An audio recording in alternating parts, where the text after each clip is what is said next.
In a congressional hearing Tuesday, key intelligence officials defended the sweeping surveillance programs that have come under fire in recent weeks, pointing to their role in dozens of thwarted terrorist attacks. The first core al-Qaeda plot to attack the United States post 9/11.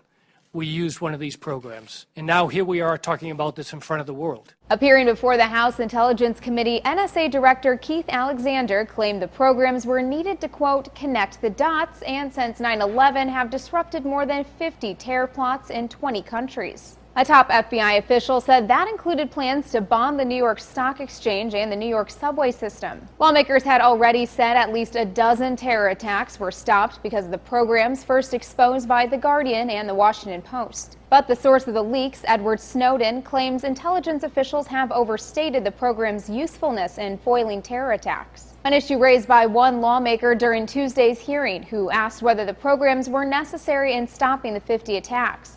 The NSA chief's response was that for half of the terror plots, the programs were, quote, critical. Glenn Greenwald, the reporter who broke the story, posed a similar question on Twitter, writing, when officials claim that bulk surveillance program X stopped terror plots, must ask, could you have stopped it with narrower program? With Snowden threatening to disclose more information on NSA programs, former Secretary of Defense William Cohen told MSNBC the agency needs to reevaluate who can access what. I think one of the real aspects of this scandal is that someone like Snowden can have access to that information and then take it and before we even know it's gone and then disseminate it to the world. NSA officials acknowledge the agency still doesn't have a way to keep low-level system administrators like Snowden from getting their hands on top secret data. All but 4 of the 50 terror plots referenced during the hearing are still classified. According to NBC, the NSA will brief a congressional committee on the other plots during a classified meeting on Wednesday.